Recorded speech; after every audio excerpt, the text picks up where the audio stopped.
Hello, hello, hello, and welcome again to another edition of Sonic Host Coast to Coasts. I am your, master of ceremonies, joined with my other master of ceremonies, the MC to, I don't know, what do you call that?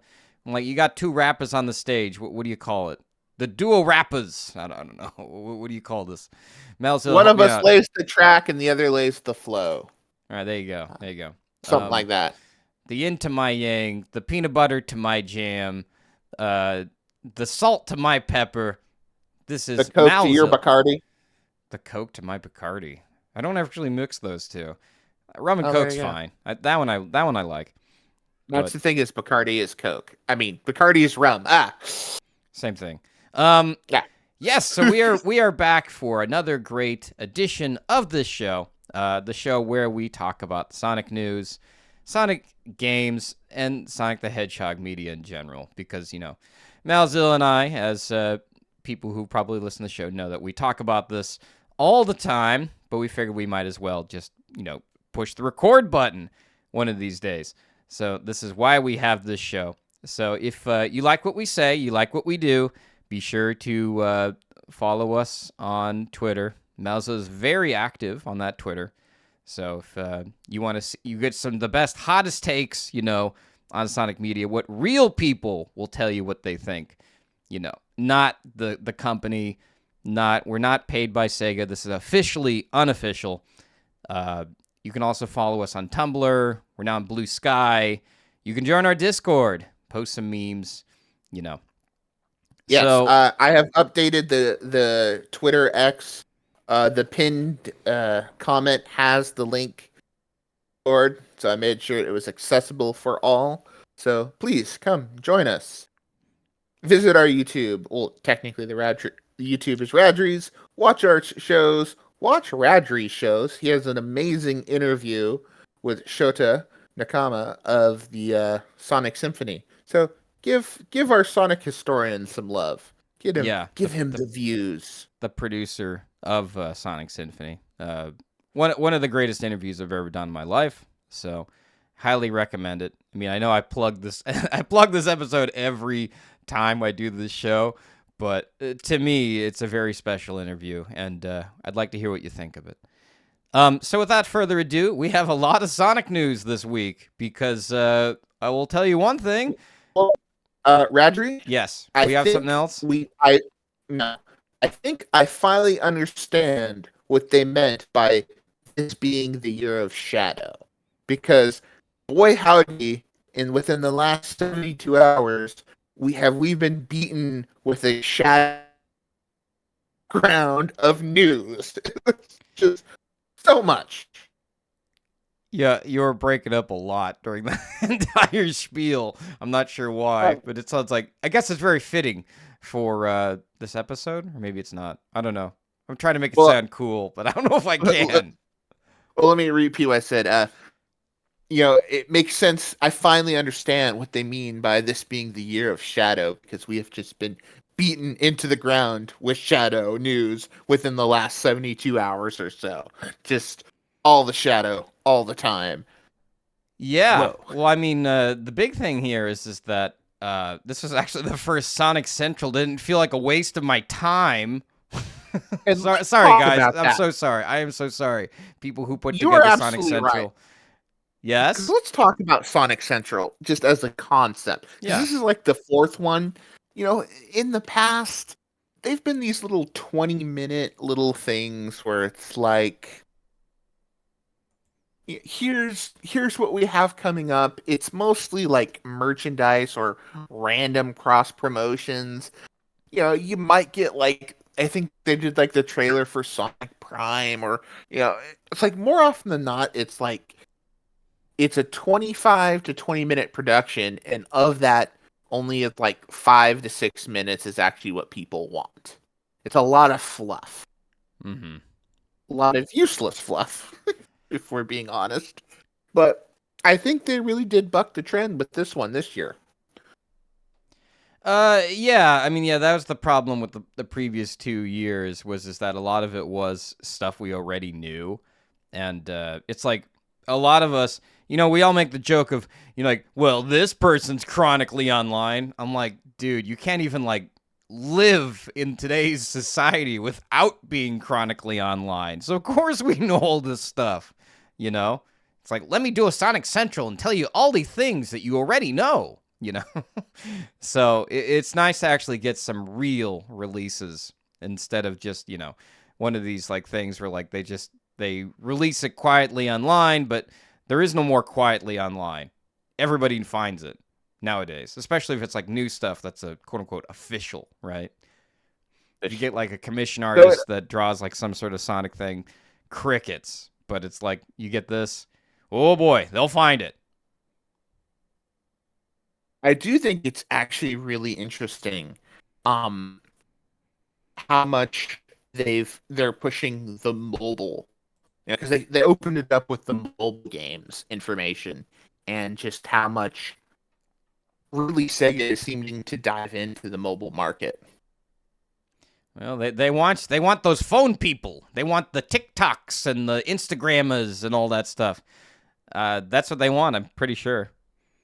But it's like, I don't really want to access. I don't want to play a game on my mobile device. The one game I used to play this game on mobile device. I just tweeted about it, called The Simpsons Tapped Out, where you make your own Simpson town, and they're ending it. And that was the only game I ever played because it was one of the least obnoxious games. So, I don't know. Have you played any of these games? Any of these online Sonic games? These phone games, I should mind you. Phone games. I do play the Sonic Speed Battle. I have played that pretty consistently. I get a chuckle out of it. They announced 3 new skins. We're getting a Oni Mephiles, a Warrior Shadow, and Dulce Amy Rose, which is basically, for those not, it's basically Amy in a strawberry shortcake outfit with like donut bangles, wrist bangles. Mm-hmm. Instead of I jokingly call it diabetes Amy instead of Dulce Amy. So, Okay. Amy, I'm concerned about your sugar intake and your insulin levels. Amy, I think he's probably going to have type 1 diabetes. Okay. But she's not real, Melzilla. So But she's don't worry. not. I know. I know. There are no toilets in Sonic's world. There's no money either. Or maybe they might change that. Who knows? Maybe they'll wake up one day. You're like, what'd be great if they had money. Well, they have gambling in it. It's Yeah, obviously. What happens at Casinopolis Zone? It's just there for decor. It's just there to like. I guess so. I guess it's like The ambiance. It's the ambiance. All right. I guess I don't know. Yeah. But let's see what else they. I guess they have a mobile version of like the latest Sonic racing game, and they have some more skins for that. They're adding Shadow to Sonic Dream Team. I guess just as probably a skin for Sonic, and then they're adding a Shadow costume to Super Monkey Ball, and then well, not necessarily a mobile game, another little the little Roblox. They're adding a fight with Super Neo Metal Sonic, who made his debut in IDW Sonic way back in the day. Yeah, there was a lot of stuff going on in the Sonic Central. Like, I don't even know where to begin with some of it. I mean, you're starting off with some of it. Was that like? Why don't we start from like? Did it start with the mobile updates? Is that where it started? Yeah, that's where it started. I didn't go through this frame by frame. This isn't the Sad M episode. Okay, so I'm looking at your notes, the ones that you made. Yeah, man, I'm not. Go on. I was gonna say, then they followed it up with like a recap of their like Live Fearless campaign, which basically was, they made that Shadow motorcycle and they took it a bunch of places, and they had a guy dressed up as Sonic pose. I guess he did like was like the master of ceremonies at some like stock car racing event. He had to wave the checkered flag. Again, just kind of fluff. That was the fluffy part. we did get a new trailer for some of the new Lego, Sonic Lego sets, and they had this whole little skit with Izuka calling Sonic, Lego Sonic, who is on vacation, and then Lego Sonic calling Eggman and Shadow was fighting the Bio-Lizard. He's like, Izuka-san would never turn my life's trauma into something for profit. And then it cut to Izuka kind of going, sure, let's go with that. You can tell funny. that. Shit, Malzilla, help me out with this. Who's the other guy's name? There's Izuka, and who's the other guy? Evo. Evo, like the good doctor. Yeah. Well, what's his last name? Evo G. Something like it's something ridiculous, but honestly, let me see if I can pull it up really quick. Ivo Gersovich. Is that like a Polish name? Something East Block, Sega of America. I'm looking at his LinkedIn. Oh, he went to UCSB. Huh. Sega Where is America? That? Where's UCSB? University of Southern... University of California, Santa Barbara. Santa Barbara. Yeah. Okay. All right. Yeah. That's near where you grew up, yeah? Yeah, about 70 minutes south of there. So nice place. So, yeah. Oh no! Oh yeah, actually, I think I prefer Santa Cruz. Or no, maybe Santa. I can't. I haven't been there in fucking ages. I can't. I wouldn't be able to tell you the difference between the two. Santa Cruz is just south of San Francisco. It's kind of got a little bit more of that North California, though it's more Central California, Monterey Bay vibe, where is very much you are getting into the. Having grown up there, Santa Barbara, Ventura area is kind of the outskirts of Southern California. So you're kind of transitioning from the Central Coast where I grew up into, ultimately what is Southern California, then into LA, Orange County, and then down to San Diego. So. Oh, okay. I see. One thing I'll say about these two is they're definitely getting better at acting. I'll tell you that much. The Lego. We joke about they're getting better acting against the Lego figures, but I will say that having seen a bunch of Izuka interviews within the last few months, I feel like the two of them actually have a good, even though that was pre-recorded and everything, it wasn't alive. Like, you could see there was some they were comfortable working with each other, which is, sometimes you see, Izuka at those panels and he's just kind of like, oh God, why am I here? Oh, do you think he was prepped a bit better? Is that what you think? Yeah, I think so. Oh, okay. That might be true, because he's probably the owner of owner of Sonic, the company. He probably just goes there alone. It wouldn't surprise me if he does. Because usually the way they do things in Japan, or at least from what I understand, is if they have a talent, they bring a lot of people with them. Like, a lot. More than what's necessary. It's sort of like, let's say... Yeah, go on. Well, it's interesting because, Evo, he is, the business head of Sega of America. Where, Izuka is, the head of, what was once Sonic Team. And it also seems like Izuka's in the States way more than he is in Japan these days, so... Huh. Oh, yeah, I'm sure. I'm sure he's having to get used to American culture and stuff like that, so... No, I was going to go on with saying that usually when Japanese talent go overseas, especially if they don't have much familiarity with the U.S. or, foreign cultures, they have a lot of people helping them. So I imagine, but I think Izuka's case is probably different. I mean, this is just my speculation. I have no actual proof of this, but given how awkward some of those interviews were, that's my guess. But I don't know. Also, I want to ask you something about this. Ivo. What was the one again? I can't remember. Not Dr. Rock. Not Eggman. Sorry. Not Eggman. What's your read on him? I mean, personally, when I look at this guy, he kind of scares me, personally.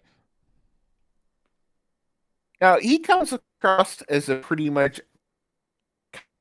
he's a standard business guy. I mean, that's what he looks like, but it looks like he knows what company he works for, so I think he's kind of got that a little bit on the DL. Okay, I see. Yeah, because he definitely feels like the final boss of Sonic. Definitely, I get that vibe from him. So, um, with that being said, yeah, there is a lot of stuff that they introduced here. You could tell that like they're going whole hog on this Sonic thing. You know, they're pushing hard with all this stuff. I'm not exactly. I would. You know, it'd be interesting to really see if like they interviewed this guy and they asked him, you know, after all this is over, you know, after all like the Shadow movie comes out, and maybe after I guess he resigns from Sega. I'm sure he has probably a very interesting story to talk about when it comes to like planning this all out. And it'd be interesting to see how he's sort of courting the fans, because like a lot of us we're pretty easily manipulated, and it's pretty easy to like control the flow. I mean, you could say like, no, you can't control the narrative will control you, and yes, that is true, but at the same time you do also have to like play the chess pieces, and I'd say he's playing it very well, or he's playing maybe not well, just carefully. I would agree with that. So I really do think that if I ever did do another interview, he would be a very interesting subject. He would be an interesting guy to talk to, absolutely. Um, But yeah, yeah, well, let's move on. So you said from the mobile updates, we talked about the live Fearless recap. That was the motorcycle, yes? yeah, pretty And then much. we talked about the Lego sets. They had like this kind of like little cute little video of it. And then we move on down to they having like a Top Golf collaboration. Do you know anything about Top Golf? Fill me in. Yes, I do actually. Okay. So Top Golf is kind of this little like driving range party company. There's they're kind of in big cities. There's one here in Seattle. A lot of times, people will go there for like birthdays. It's like, oh yeah, have a party, hit some balls. It's like a multi-layer, level. So usually have like multiple like 2, 3 floors hitting balls off into a driving range. Which again, and they had some kind of weird game set up with it, and it just didn't really make sense. It's like, well, just make a Sonic golf game then. I don't know. It was weird. It was odd. Following that, they while not exactly mentioned in the Sonic Central, but also kind of advertised at the same time, Sega is teaming up with Air Asia to have like a Sonic plane. So, 737 decorated in Sonic. It's Sonic, Tails, Knuckles, Amy, and Shadow. Yeah. Do you know anything about Air Asia, Malzilla? I am assuming it's some East Asian airline. I've flown them before. They're like a budget airline. You can fly. Okay, you can so use there's them. Southwest. Not exactly Southwest. I'd say they're above Southwest. Okay. They're not fucking ANA or JAL or anything like that. They're not bad. I recommend it. I mean, if you're flying from Japan to Thailand or Malaysia or Singapore, they're pretty decent.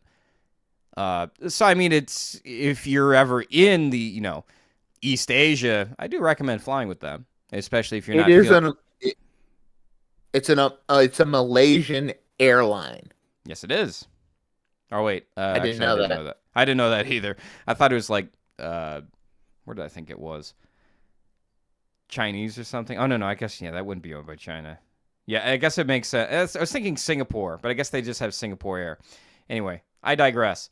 And the other thing on what the Sonic Central revealed to us was something called Chow Tales. What do you read on this?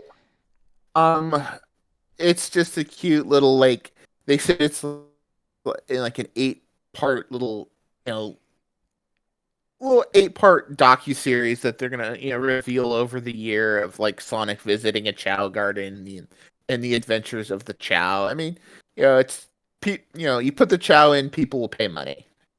Chow equal money. Oh, so this is like a freemium game? No, it's not a game. It's like a little web cartoon. They're gonna put it up on the socials.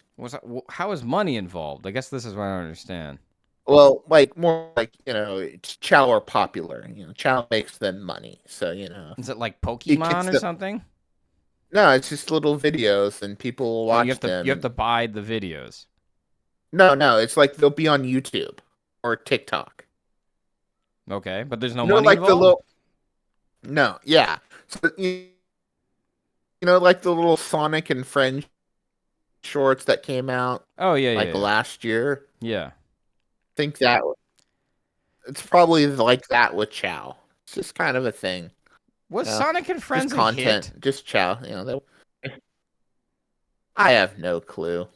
Because I The don't wrong hear person to anybody ask. talking about it. I don't see anybody saying, man, wasn't this so cute? I want to put Sonic and Friends on everything. I don't see people saying that. I mean, tell me I'm wrong. Tell me I'm like, Radley, your read of the internet, your read of this situation is wrong. I mean, please tell me. I'd be happy to, like, somebody point me to information or, some sort of knowledge that says that, the statements I make are invalid.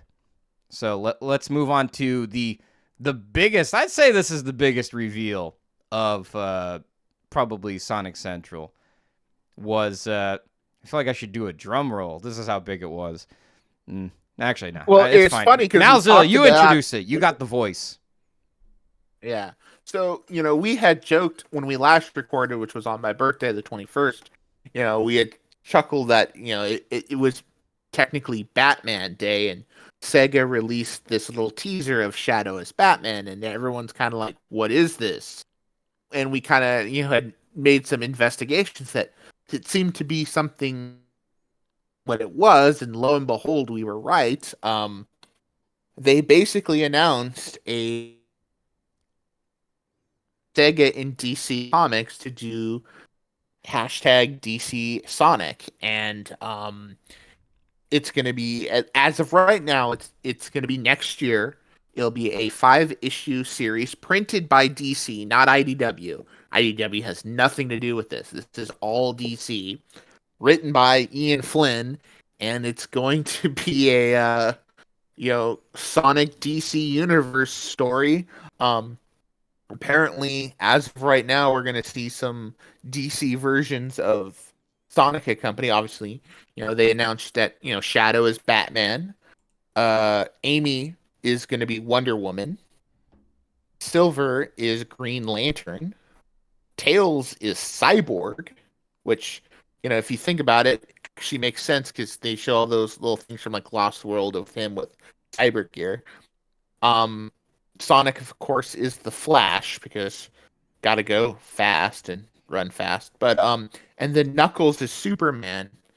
And I just want to say this for all us old Archie fans: there is a certain level of delicious irony in that we get to see Ian write a comic accurate, you know, echidnas canon echidnas as Kryptonians. Because if you've read the Knuckles series and Archie, Oh yeah, I Ken forgot basically about lifted a this. good Yeah, 85% of that's Kryptonian right. culture. There's a lot of like Superman lore in the Like, Knuckles series, the Penders one, right? oh, like, so, yeah. So, like, in Archie Sonic, Knuckles' mom is named Lara Lee. And in DC Comics, Lara is the name of Superman's Kryptonian mother. So Lara Lorvan, as the character is. So basically, Superman and Knuckles have the same moms have the same name. It's like Martha, why did you say that name? Lara, why did you say that name? So there's just so much of what Superman into what Ken wrote in the Archie days, and that's where people started going. But now here we are in 2024, where it's like, no, we're legitimately going to make Knuckles Superman. So it's funny, it's ironic, and of it. So when this was first revealed, Malzilla, what was your reaction? Um, I'm excited. I think, just within even the last few days, you're starting to see all the, you know, Sonic character as ex DC character. You're seeing a lot of great fan art. It's kind of, it's given, the fandom, a fun little spark. They did announce, like in the fall of 2025, they're going to have a lot of merchandise. Apparently, they're already starting to sell because I've seen Target advertisements for Shadow Batman. And then, Evo announced that, the partnership collab was going to go on to 2026, which is, they didn't announce what it was going to be in 2026, but um, who knows? We might even get like an animated movie. Uh, DC has, you could say their live action movies have been lacking in the last 10 years, but they've been very committed to animation, DVD, direct to DVD stuff. So who knows? We might even get that much anticipated animated Sonic, but it's going to be DC. Hmm. But I'm excited for it. I think it's going to be fun. And that's the thing is kind of as we've talked a lot about is the rule of cool. If you're going to do something, have fun with it. And I Mm-hmm. think that's kind of what they're doing, and you know, I'm down for it. Do you want to hear my cynical take on it? Go. Yeah, I have a very cynical take. Um, I mean, it's okay. I'm not as impressed as some people are. I mean, I'm not really into collaborations. I guess it's sort of like I don't know. To me, this is sort of like how would I explain it? It's like when you go to the supermarket and then you see a cereal box and it says Cheerios, but Sonic flavor. Like, okay. Like, I guess I'll try this because I'm a Sonic fan. Hmm. Um, and I mean another thing that sort of gets me about this is going through my head. Mind you, I should probably preface this with saying I think it's cool, it's neat. And that's that's about the only adjective I'm going to use. Neat. And I mean that in all sincerity. I'm not saying that as being sarcastic, but um, my biggest thing with this is this feels like a Bumblecast question. It's like, is this whole thing a Bumblecast question? Like, should we just have like Ian like narrating the entire DC Well, Ian's comic? writing it. I know, Ian's that's what writing I'm it. saying. I'm like Ian, what would happen if all the Sonic characters became DC characters? It's like, well, Sonic would be the Flash and Knuckles would be Superman, you know? Do you know what I mean? And it's just sort of like, I don't know if I'm going to like this book. I mean, like, where is this going? And I mean, like, this is only like a, you know, you can't really take this seriously after like a certain couple of, comics, right? But it sounds like they want to do more of these, right? Yeah, I mean, again, it's really at the end of the day, it's they're trying to have fun. They're trying to have fun with the brand, and DC. I'm surprised again. It's kind of crazy, but yeah. Let's see what it is. I've seen some really fun, bizarre DC crossovers. They did Power Rangers in the Justice League one time. They had Godzilla versus Kong versus Justice League. So it's and that's the beauty of comics is you can do these really absurd Gonzo type projects of like, well, what if Sonic and Company hung out with the Justice League and became the Justice League? Like, you get to see like what would Eggman Lex Luthor look like, or again, I've seen a bunch of fan work of like, they had a picture of Zavok as Bane, doing the backbreaker on Shadow as Batman. So just it's give the fans something fun to work with, and I'm totally down for that. Didn't they do like I mean, this is not related to DC, but then they do a, what's that one? They did like a Marvel Zombies thing, and like, then they introduced like, Ash from, what is it, the I Army of don't Darkness? I don't remember that, but they may have. Marvel's did a bunch of thing with their Marvel zombies, so maybe. Okay. Because, I mean, the thing with these crossovers is like, I haven't read the Worlds Unite Was it Your Worlds Unite? The one where like Sonic meets Mega Man or Rockman if Yeah, you're in Japan.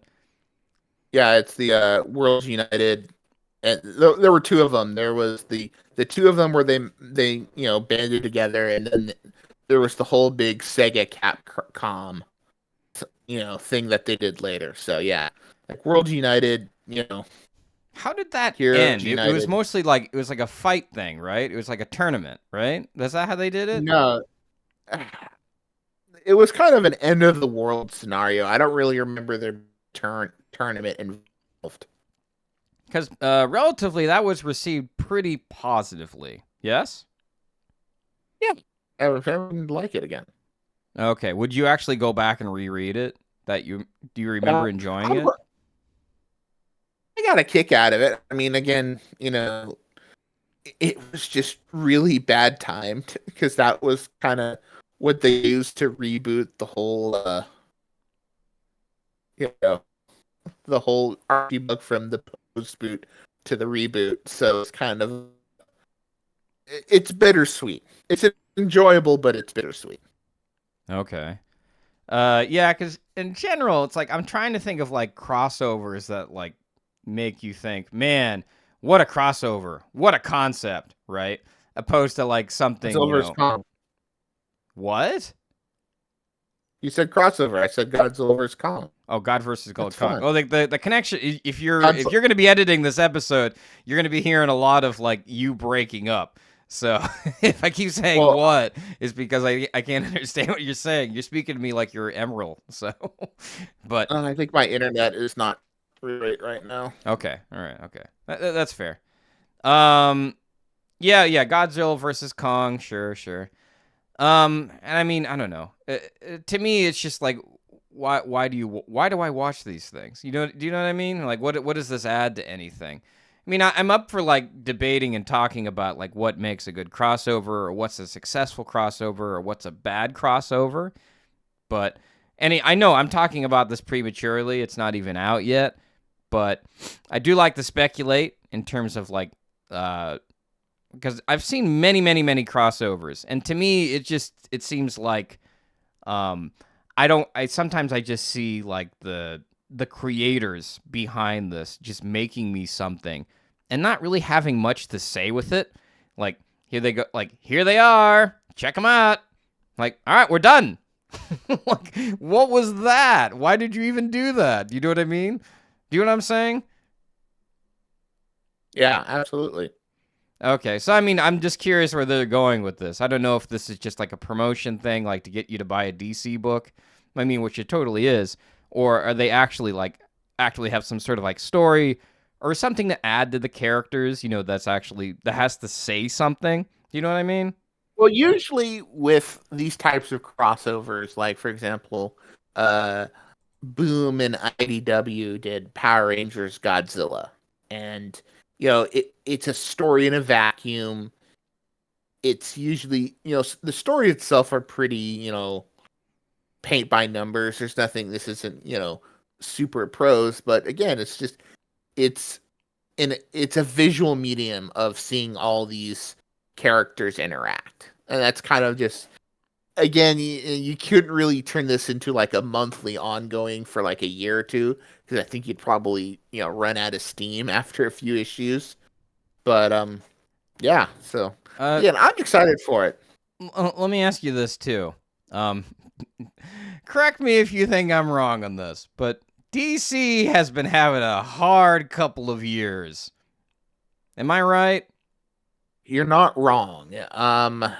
Because they had It's the whole Blue Beetle debacle. That movie didn't sell very well. They had it wasn't bad.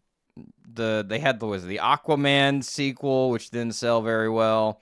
They Well, the had thing the is with DC is you gotta remember DC's owned by Warner Brothers, yes. and a lot of their issues seem to be with Warner Brothers themselves, Why is as that? opposed to because that's David Zaslav. That was the whole Oh, okay. Well, Acme that versus explains it. it's the whole Acme versus Coyote situation. Like they make these movies and they don't release them. That's they did a whole Batgirl movie. Brendan Fraser was going to be in it as Firefly, fighting Batgirl, but they decided not to release it for tax purposes. So that's a whole Warner Brother decision. And they've done this a few times. That's why everyone does not like Warner Brothers right now. Okay. So you think it kind of it goes down to like the studios that have kind of screwing up their movies? Again, it's the parent company. Hmm. You know, Okay. DC's parent company is Warner Brothers. Right. 'Cause it seems like what is it? DC's been kind of like the laughing stock of what is the internet, especially with that scene you just mentioned with the whole Martha thing. It's like if you asked me about Batman versus Superman, I only remember two scenes. The scene where like Ben Affleck Batman goes up to Superman, he asks him if he bleeds, and the other one was the Martha sequence. That's all I'm gonna Yeah, remember. it's the Snyderverse, and those movies weren't very well written.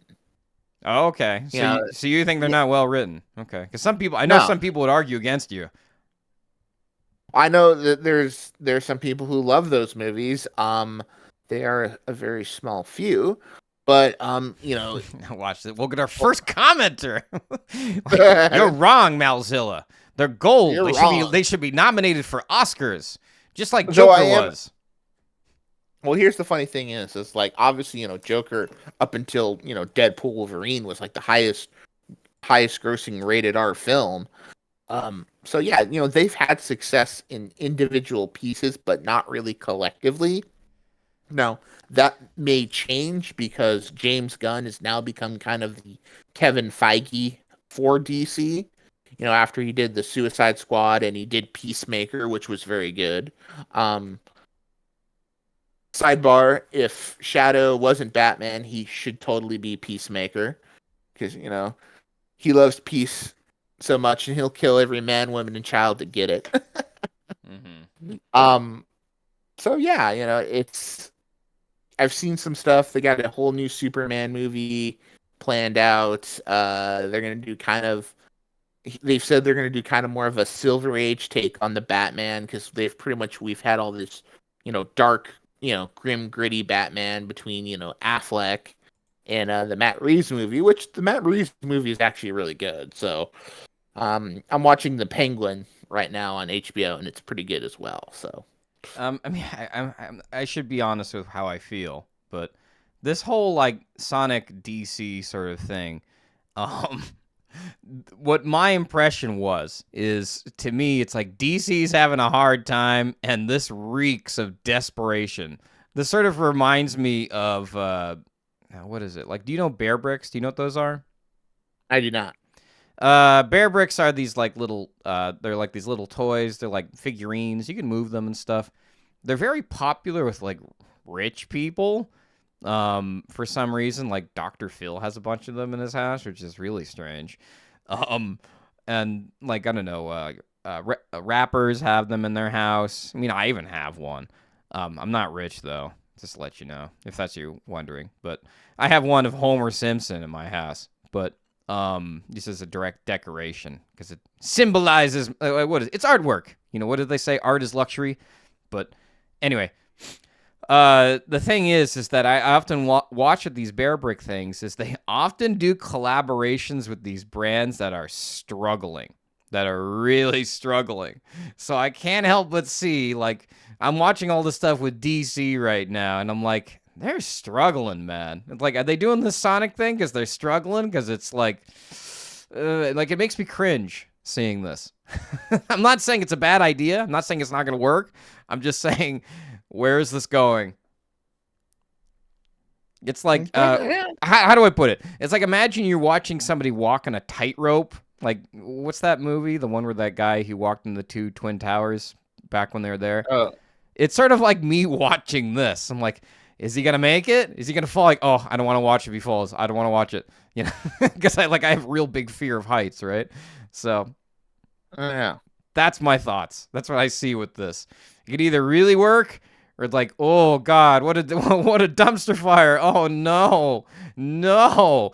Now, mind you, I should probably preface this with saying again. Also, I have lots of prefaces. I can write an entire book called The Preface of Sonic, but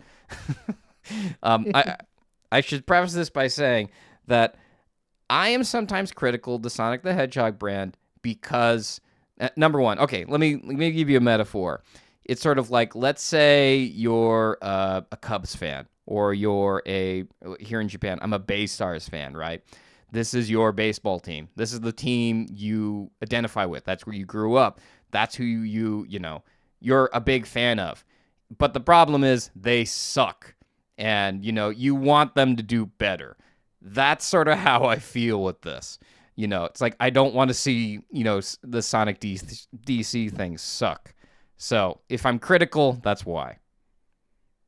I guess I'm approaching it from a different, perspective. Is that, it shows to me that Sega is, willing to try new things, and not just, new things. They're playing with the big boys. DC is, there's a reason they call DC and Marvel the big two. They are the pillars of the comic book industry. They pretty much define it. And so, to have, Sonic, which is again a worldwide renowned IP, stand side to side with, the legends that are, Batman, Superman, Wonder Woman, and so on,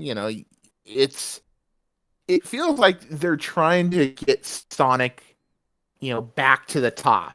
And, sometimes you gotta swing for the fences. You might strike out, which this could happen, but Ian, I checked his website. He actually has written a couple stories for DC, Has so he? he's kind of got, yeah.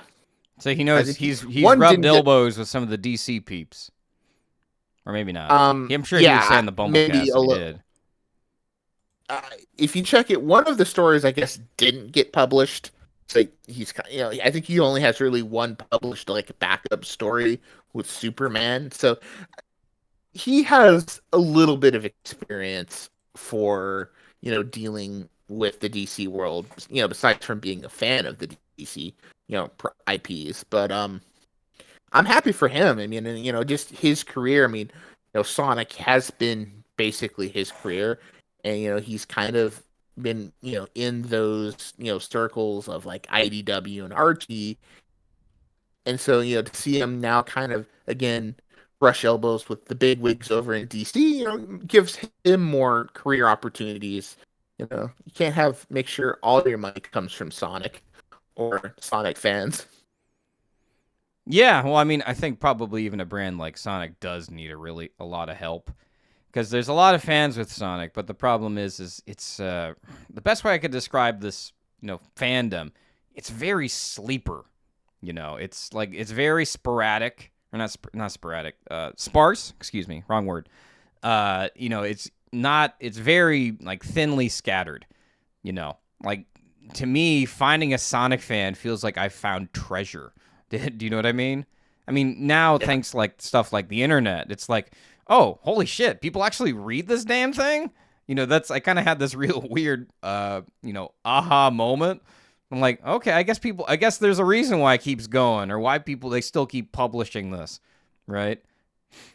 Because I don't know. Sometimes, like, I mean, me seeing the Sonic comic book, like the Archie one, right, for such a long time, it's sort of like when you see like those odd businesses like at the mall where they sell like these really like weird knickknacks, and you're like, how is this place still in business?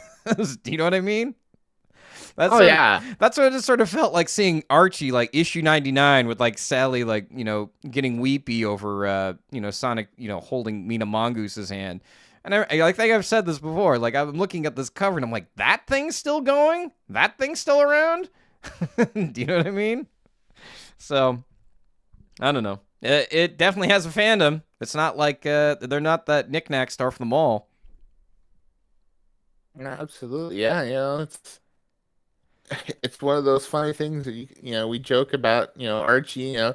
Archie Sonic were a Guinness World Record holder, so it was made enough money to keep going. Mm-hmm. Yeah. I mean, I guess also this would probably help get a bigger audience. Because probably, I guess you could just call them the big four in the Sonic world. You got Sonic, you got Knuckles, you got Tails, Amy. I guess five, maybe it's big five, and then Shadow. Like Yeah, the other characters don't really ever get recognized, it seems. I've noticed. It's fun that you brought that up because the Tokyo Game Show, that's going on in Japan right now. They've had people Sega has had the big, mascot suits for Sonic, Tails, Amy, and Knuckles and Shadow. So those are kind of your big five characters that are usually, if they show up, they're going to show up. And then, like, you'd probably put, like, Cream and Rouge as kind of that secondary level that may pop up from time to time. Mm-hmm. We should have more Rouge, though. I'm just going to flat out say we need more Rouge for reasons. I think I know what reasons you're talking about. We need more wild cards in the series, right, Melzilla? Exactly. That's what you're talking about. Wild cards.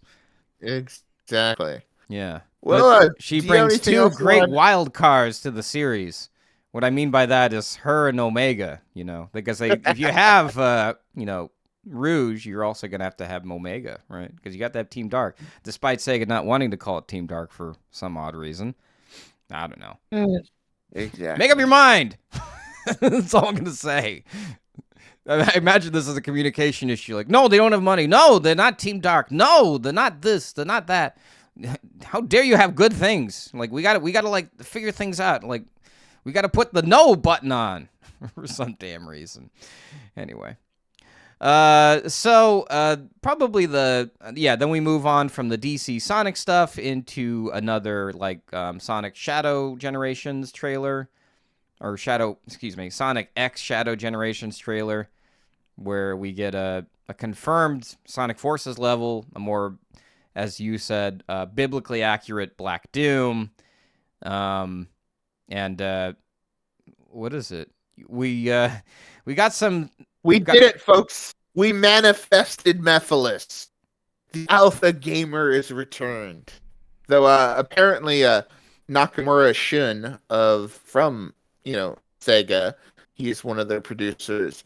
He tweeted out that shout your love for Mephiles with the hashtag love Mephiles. So even Sega's bigwigs are behind Mephiles' return. So yes, Mephiles appears probably going to be a rival encounter or a boss fight for Shadow. The clip from the trailer is pretty great. You see Shadow managed to dodge that little. If you've played Sonic 06, the move Mephiles does to kill Sonic, he tries it on Shadow, but Shadow manages to dodge. So, I didn't know that. Sorry, I haven't played this game. Okay. Oh, I haven't really played Sonic 06 either, but you watch the cutscenes on the internet. I only trust people who've played it. No, I don't know. That's not true. But. To me, it's sort of like people who play like Five Nights at Freddy's, right? Or games like that. It's like, oh, I watched a person play it. I'm like, come on. It's a different experience when you play it yourself. I mean, to me, it's just this is probably the reason why I haven't played it. Because it's just like... Well, the thing is, it's not accessible. I mean, it's like... Wait, really? Yeah, it's... I don't think it's on... I think it may be on Xbox Store, but, it's not on the PlayStation Store. It's... again, it came out in 2006. It's almost 20 years old now. If you think you're right. I mean, I'm looking. I mean, I'm in my office right now, and I have all these books set up and everything, and I'm looking at it right now. I mean, I have it on PlayStation 3 in Japanese. Okay. So, I mean, I got it for pretty cheap. I got it under like $10 off of Mercari. So, I don't know. I mean, if you have the hardware to play it, then sure, but I don't have the hardware to play it. Then there you go. What's the point of having a game if you can't play it? I don't know. Decoration. Collectors, I guess. It's like Casinopolis Zone in this room, Fair enough. Anyway, another note, I see that you wrote something about Maria and Gerald in White Zone. What's that about? Okay. So basically, if you watch the trailer, you'll know that one of the things they've advertised is that they are pulling, this little. If you've played the original Sonic X generation, Sonic Generations. Words. Um, you kind of go from level to level in this kind of white out hub world zone. I mean, it's 2D, it's linear. There's not a whole lot you can do with it, but you can kind of jump around and do some challenges. They're taking that to the next level with this game.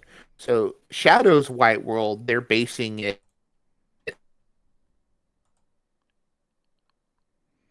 Uh, Mazzy, you cut out. You cut out again. Hours and kind of this little, I call it the white zone, but I'm sure there's actual term for it, kind of empty space, null space, kind of in between time and shenanigans.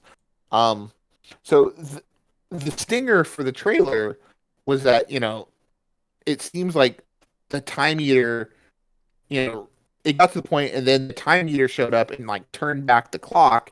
So Shadow went back to the white zone and then he saw in the distance, you know, Maria and Robot and Gerald. So again, who should be dead. So, the time space continuum has been completely thrown out of whack. And it's given me a theory, which we'll touch on a little bit baser about the shadow that we're playing may not actually be the shadow from Shadow Generations. But what's really interesting is that again, this story is written by Ian, and it seems like he's doing an homage to one of his Archie stories.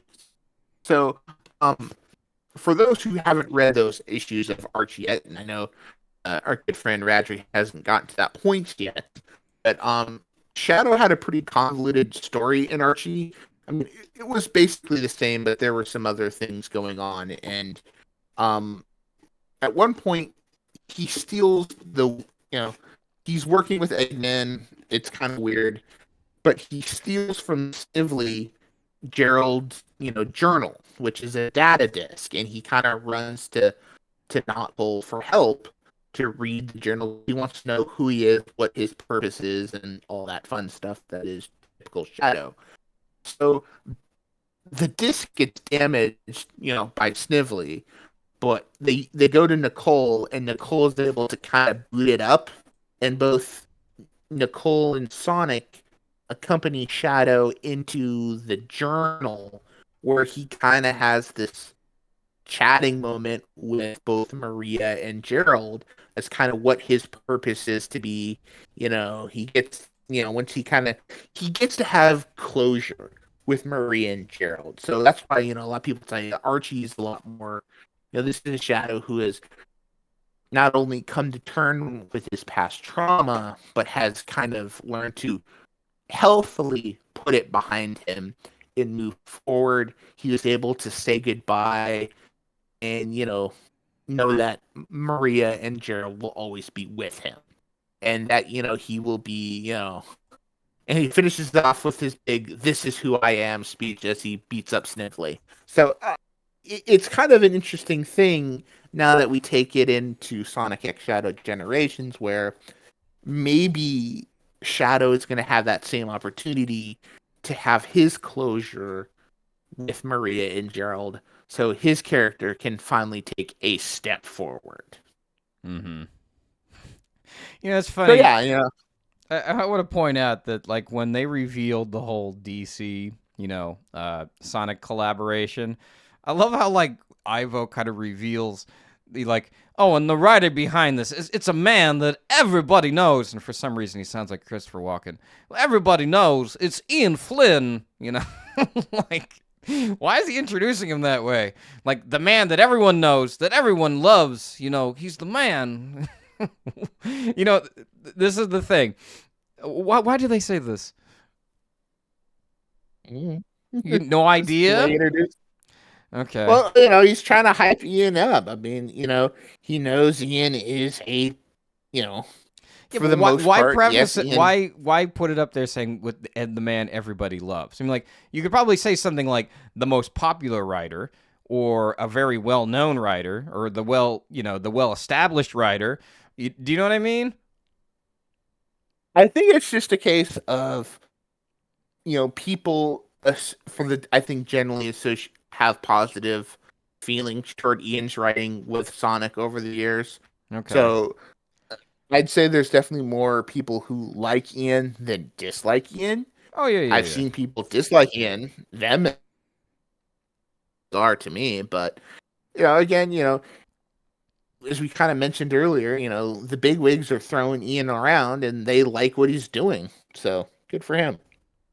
Yeah, for something that's obviously probably scripted, it's a kind of little bit of a strange way to introduce him. I'm just saying, like the popular writer. I mean, to me, that's like a better thing to say. It's just to me, this feels like I'm being gaslit in a sort of a way. Oh, it's the one that everybody loves. Nobody hates him. Like it's not what I'm seeing on Twitter, man. Like, is everything on my Twitter like everything you see on Twitter? It's fake. Nothing's real. Nothing's real anymore, Radley. Everything you see is an enigma. It's a dream. It's all a dream. Wake up. It's time to wake up and smell the coffee. So Wake up and smell the chili dogs. I suppose so. I don't know. Everything I know is real. Everything is fake. And let's pivot into the next segment of this show. Probably the best, if not the best piece of news. We have the Shadow Dark Origins episodes release dates announced, which is pretty cool. Yeah. Yeah. So basically, they teased this back earlier in the year, and Oh, did they yeah, really? I kind of, yeah, they did. We talked about it when we talked about the Anime Expo when we had Chevelle on. Oh, is that what that Remember? was? Okay. To me, it's Yeah, just there's just too much Shadow content, man. I can't keep up with all this stuff. the year of Shadow, man. Oh well, there's only 3 Sure. more months, so you Man, don't have if to I was deal a with it. Shadow fan, I would be so bloated right now. I would be like, I do. you are a Shadow fan. Yes. So Okay. yes, I do feel a bit bloated actually. Okay. But yeah, so they basically announced the dates. I figured they'd either, release them like 1 month at a time because again, they announced it back in July Mm-hmm. or June or something like that. So the other option is they would basically kind of release them together leading up to the game. So they released episode 1 called Shadow and Maria on the 25th of September, and we will be talking about that shortly. Episode 2, Finding the Way. Do you know the way? Wait, Will be on. Really? That's what it's called? It's called. The episode's called Finding the Way. So Okay. Subtle. Sonic. Subtle. Subtle, exactly. Don't tell me you That did not know the Knuckles meme, Ian. they made that kind of. They made the joke in Sonic Movie 2 where Robotnik says, "I'd be happy to show you the way," to Knuckles. So they know what they're doing. I don't know. The movie people, I'll give a pass to because I don't think they want to involve themselves in nonsense. Whereas Ian, I'm sure he involved himself in all the nonsense, just given what I hear with him talk about in the Bumblecast. So Yeah. I know he knows, and that's a very a big coinkadink. Winkadink. And then episode 3, the final episode, will be October 10th, and that is called To the Ark. Release dates for that. And then Sonic Central ended up they made this final section to seem to be a little bit more hype than it was. Like they kind of whisper in there, like, "Oh, we have one more thing." They're like, "Oh yeah, show them." Basically, it was a little video message from Jeff Fowler and the producers behind the Sonic, basically thanking the fans for showing all their support and how happy they were to work with Sonic. And Jeff was wearing these big Sonic shoes and was flanked by people dressed as Chow in like Mickey Mouse Chow costumes. So it was cute. It was nice. I would have liked to see a little bit more, maybe new footage from the movie, but it was nice. Well, hold on. Before we start talking about the movie and everything, what were your thoughts on the whole the first episode Of Dark Origins? Yeah.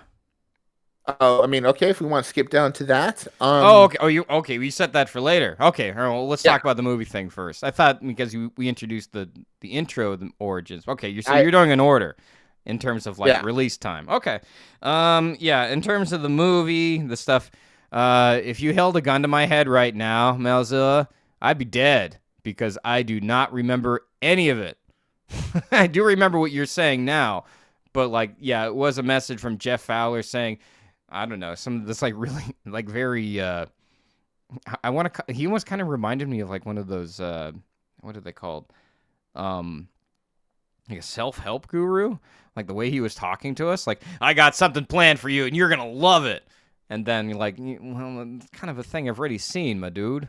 Like do you know what I mean? I get what you're saying, and I guess I kind of see where you're coming from. Again, I just thought, it's a simple little, hey, we got the movie coming out. We're super excited. Thank you for all your support. Yada yada. It's a fluff piece. Yeah. It's a fluff piece. It's like, hey kids and all you Christian peeps out there. I don't know. I'm being derogatory, but I mean that's sort of the thing. Is sometimes I get like this weird. I do feel this way. I don't. This I feel okay. I should say, I feel this weird. How do you even define this? Introduction. This interaction. Maybe it's interaction, where it's like being an adult as a Sonic fan. I always get this impression because I get this from some people. Like if I say, "Hey, I'm a Sonic the Hedgehog fan," like, "Oh, you one of them Christian people? Is that who you are?" And that's yes, and that's how they sound exactly. And that's the kind of vibe I got from this. Like where he's like trying to like talk to kids, like, "Hey, kids," and those weird Christian people in the back. I got something new for you.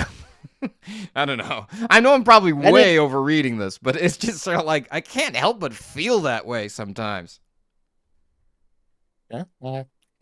I don't know what to say to that, but yeah, I mean, if that's how you feel, that's how Sound you off feel. in the comments. I'm not alone. Tell me I'm not alone when you being an adult All Sonic right, fan. Coasters, sound off in the comments. Do you feel that Jeff Fowler was reaching out to Chris Chan?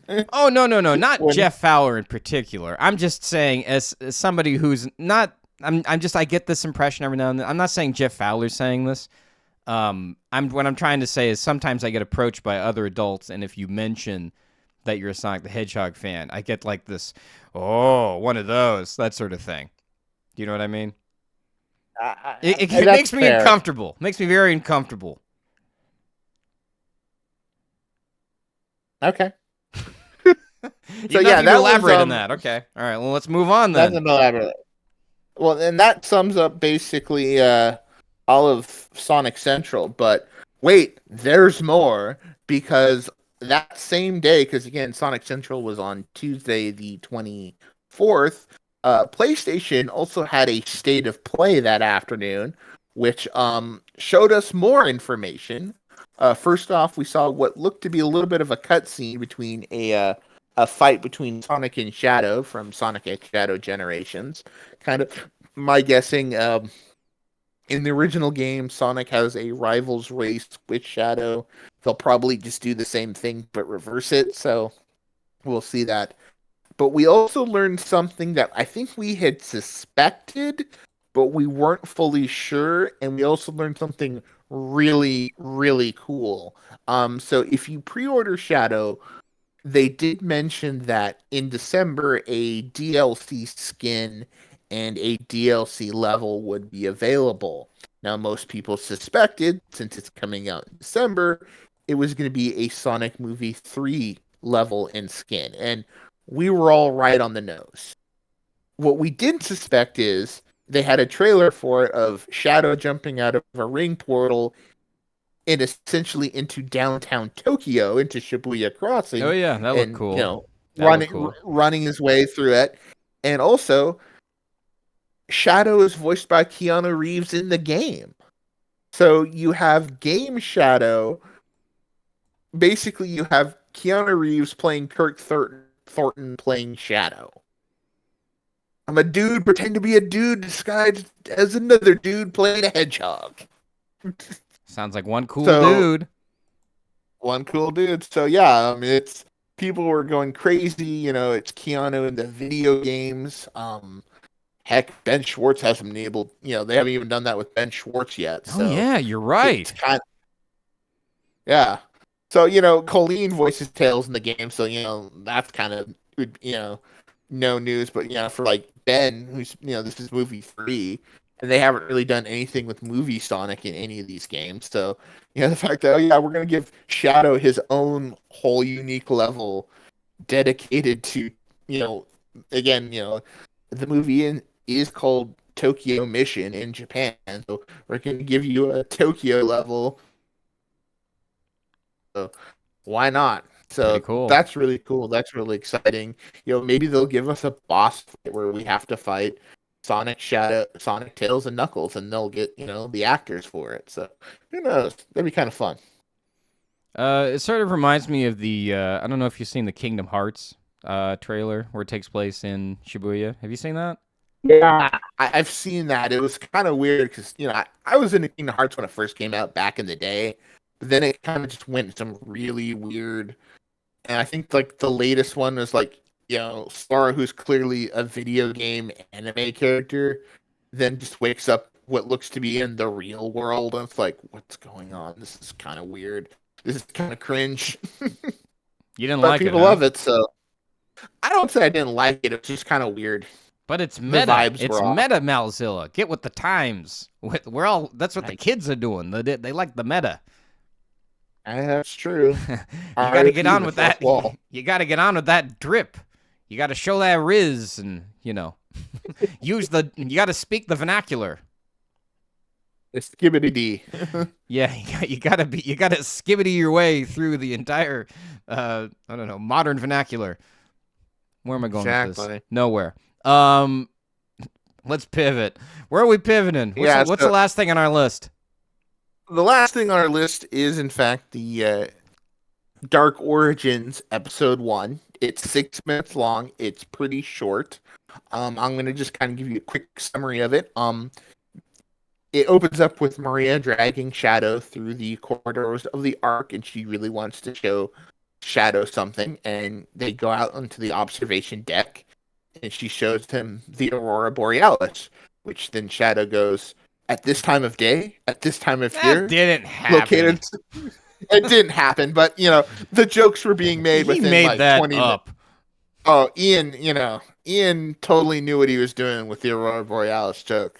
Yeah, steamed hams, everybody, steamed hams. Yeah, for reference, for or what is it, or for context, yes, Ian did write this. What is it? What's it called again? Shadow Dark Origins. I can't Yeah. remember the name.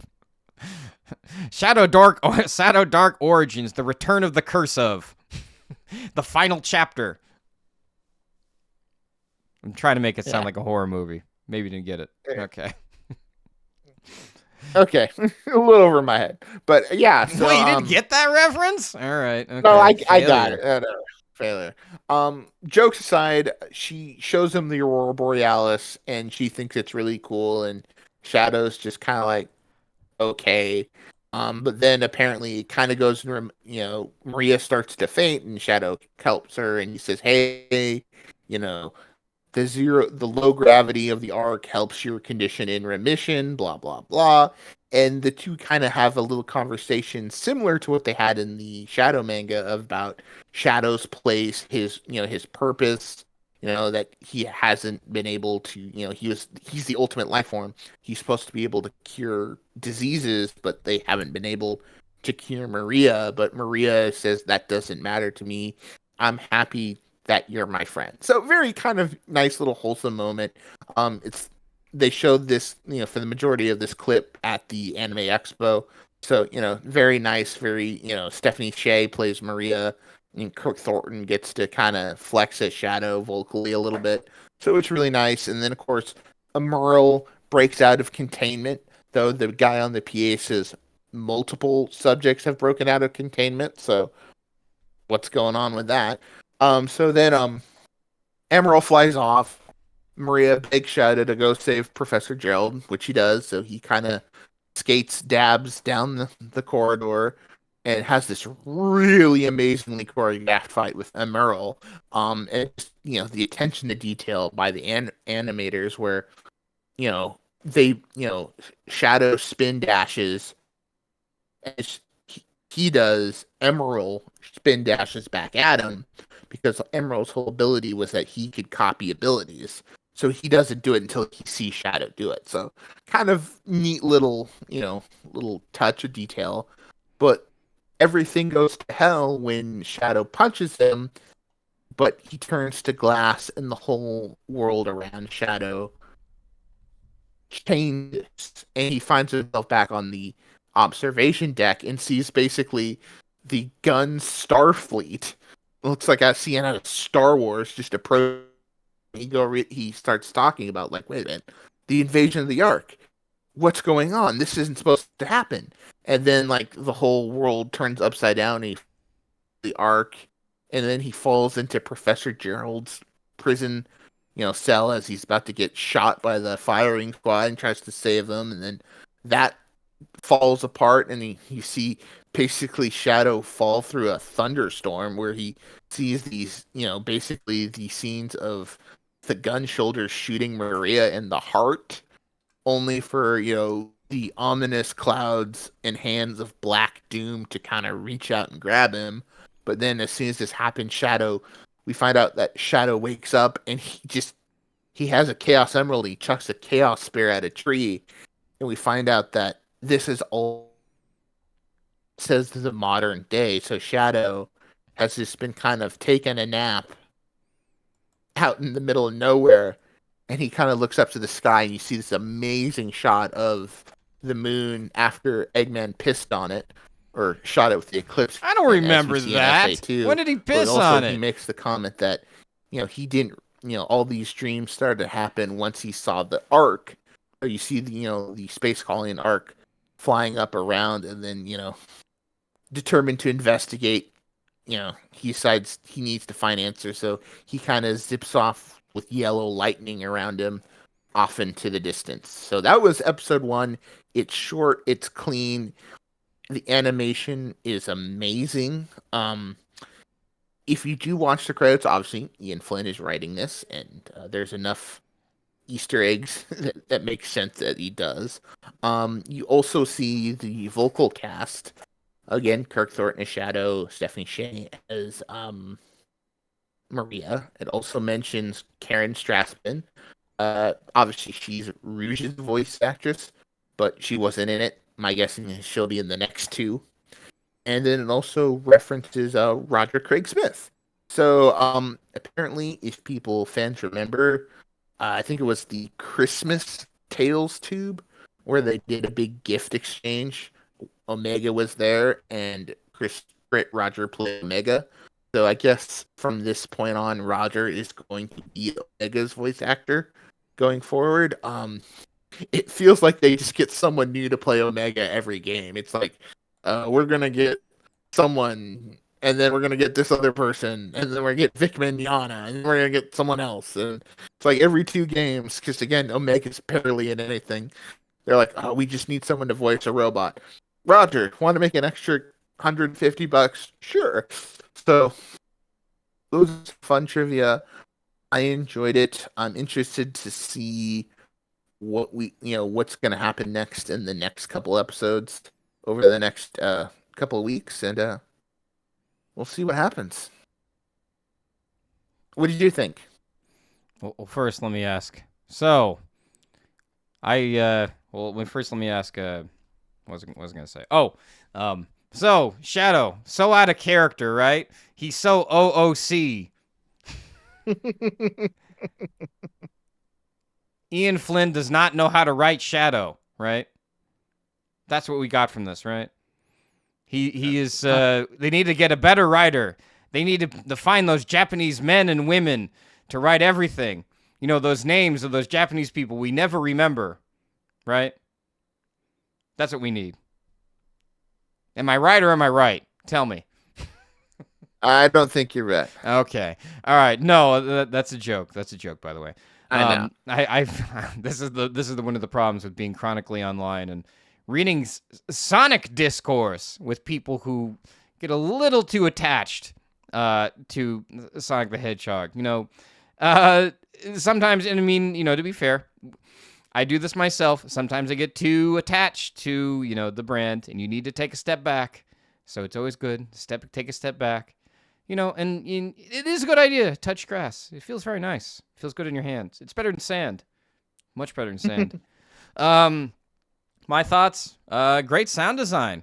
I'm impressed. I would say, obviously, you could totally have you could have a great script, but you could tell it very poorly if you don't have, the best animation, the best, visuals. And obviously the people who took Ian Flynn's script here, they really did turn it up to 11 and they made it pop really well. They put the money and they put the creativity in the right place. So it looks cool. It looks fresh. I'm sorry, Japan. I'm sorry, Koro, but if I had to choose one, it's definitely this one. The Koro manga didn't do it for me. I mean, to me, the Koro manga, not to say, because I don't want people being like, Radley, but that's for 6-year-olds. I'm like, yes, but the thing is, you can still tell a great story for a 6-year-old, and this ain't it, Chief. That's all I'm gonna say. That's my take. It's good. It's good. Yeah, check it out. Watch it. It's short. It's 6 minutes. Yeah. It's I don't know. Is there a Japanese version, Malzilla? I think so. You just check the Japanese Twitter. I might check that one out because I don't know. This is the curse I live with all the time. A little bit of a tangent, but it's something I do need to talk about because it'll help you understand me. And like maybe you might be listening to this podcast and like, damn, why is that Radley guy so cynical? Why does he talk that way? Why is he so negative? And this is why. I'll tell you why. There's always a reason. There's a reason, and for good reasons.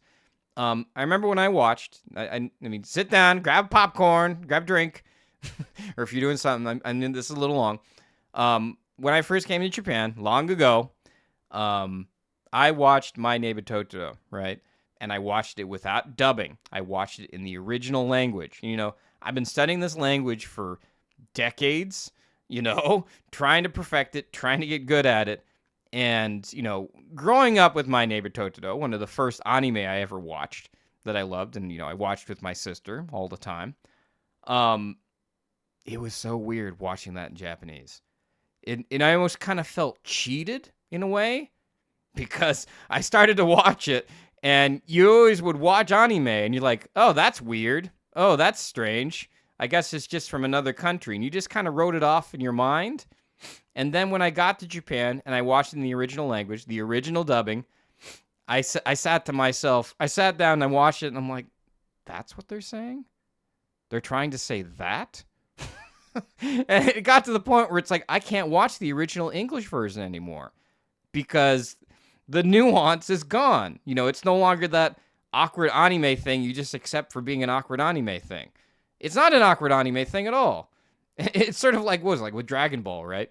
You watch Dragon Ball and you watch it in English and it's so dramatic, right? The way they do the voice acting. And then I watch it in Japanese and it just sounds like a couple of dudes fighting. I mean, I'm not saying it's bad. I'm not saying by saying it's a couple of dudes fighting, but it's just an entirely different tone. And it almost really changes the way you view it and the way you experience it. So, oh, absolutely. And I would continue on with that is because, I guess when,